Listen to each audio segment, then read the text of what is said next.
Welcome to Informed Tourist. This is Curtis, your traveling guru. Now, if you clicked this video because you saw a thumbnail screaming, California housing is a fantasy, congratulations, you're in the right place. Because today we're talking about why one of the most visited places on Earth is also one of the least livable for normal humans who don't own tech companies, hedge funds, or 3 Airbnbs in Malibu. And stick with me, because by the end of this video, I'm going to give you a traveler's survival insight that most tourists never realize. Something that can save you serious money, stress, and expectations when visiting or thinking about staying in California. That's your end reward. Don't miss it.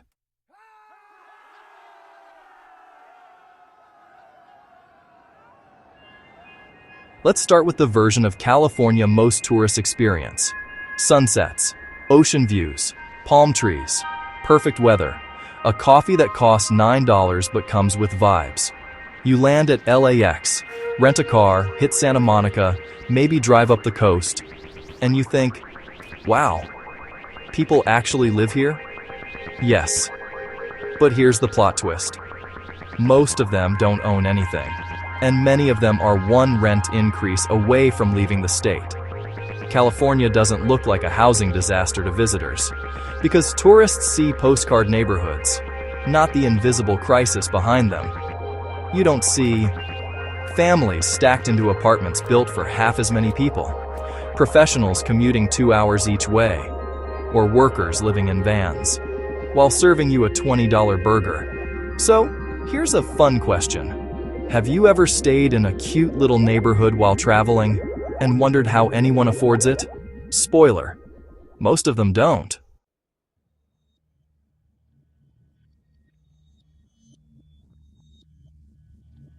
California sells a lifestyle, but it doesn't build the homes needed to support it, and that's where the fantasy begins to crack.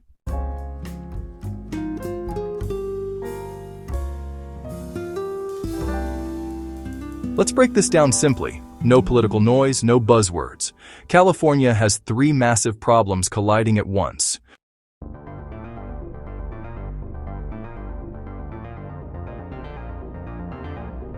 Problem number 1. They don't build enough housing.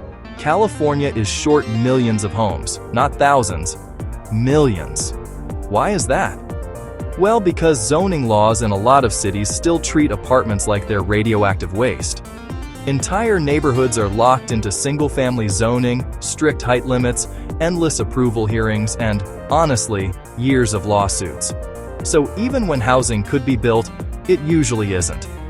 Here's the tourist translation: that charming, low-rise neighborhood you love, it's actually illegal to build more housing there.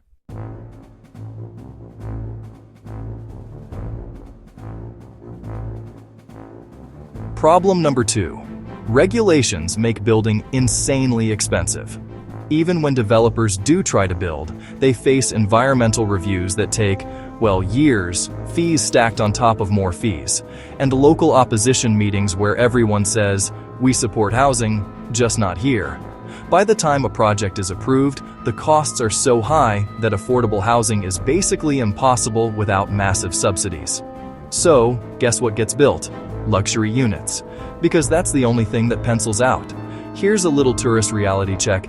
That new modern apartment building near your hotel? Yeah, monthly rent probably costs more than your entire vacation.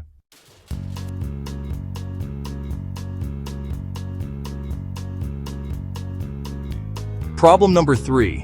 Investors are buying everything. This is the part tourists rarely hear. California housing isn't just homes anymore. It's an investment vehicle. Large investors buy up single-family homes, convert them into rentals, or short-term vacation properties. So the supply shrinks even more. That beach town you love visiting? Many houses sit empty most of the year, while workers commute in from 2 counties away. Ever notice how many for rent signs say short-term only? Exactly.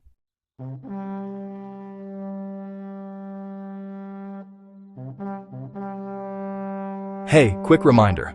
Stick around, all right? Because at the end, I'm going to tell you how smart travelers can use this crisis to their advantage, without getting burned or overpaying.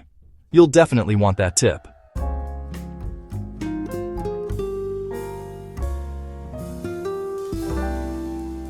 If this kind of real, no BS travel insight helps you, please subscribe to Informed Tourist. Now let's get on with the video.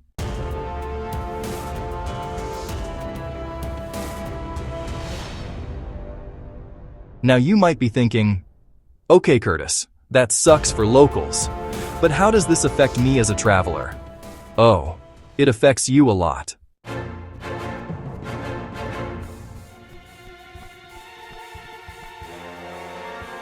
Hotels cost more because, well, housing is broken. When locals can't afford to live near tourist zones, workers have to commute farther. That means labor costs go up, and then hotels end up raising their prices. That's why, honestly, average hotels in California often cost what feels like luxury prices compared to other states. You're not really paying for luxury, you're paying for scarcity.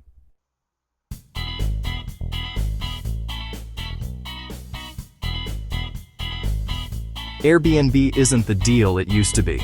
Short-term rentals exploded partly because locals couldn't afford homes, so investors kinda filled the gap.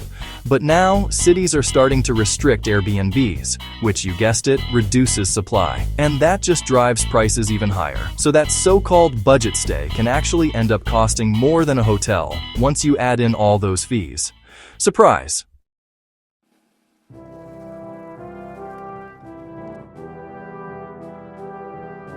Service quality drops. And here's a harsh truth. When workers can't afford to live nearby, restaurants really struggle to staff.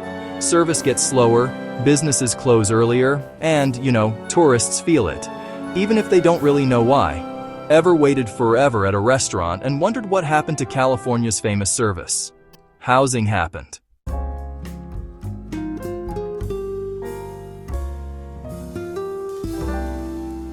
Now for the good part. Because while California's housing situation is rough, smart travelers can still win. Here's how.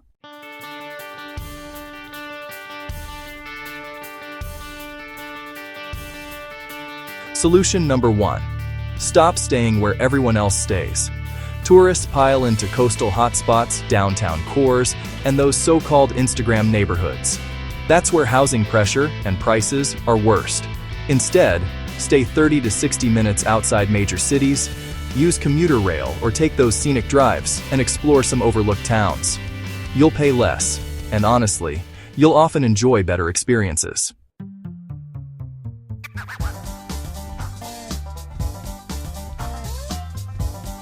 Solution number 2. Travel off-season. Seriously, California looks the same in February as it does in July. But, prices definitely don't. Avoid summer, holiday weeks, and festival seasons if you can. Travel during those shoulder months, and you'll dodge peak housing pressure, peak hotel pricing, and of course, peak crowds. Same state, half the cost.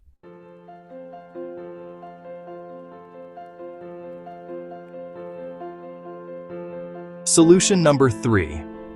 Don't confuse visiting with living. This honestly is the biggest mistake people make.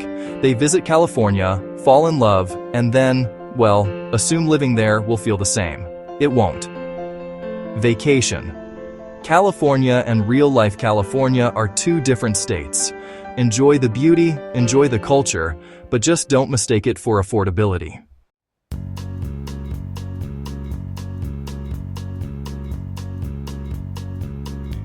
Here's the promised insight. California is an incredible place to visit, but honestly, a brutal place to settle without some serious money. The smartest travelers? They treat California like a destination, not a plan. Visit often, stay short, spend wisely, then leave. That way, you get the magic, without the financial hangover.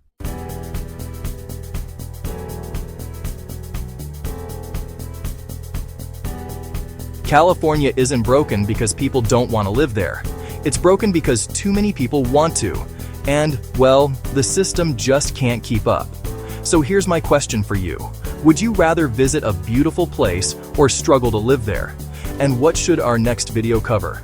Another California reality, or maybe a destination that actually delivers value? Thanks for watching Informed Tourist. Please hit the like button and subscribe. It's free, and it really supports the channel. Now, enjoy these next videos.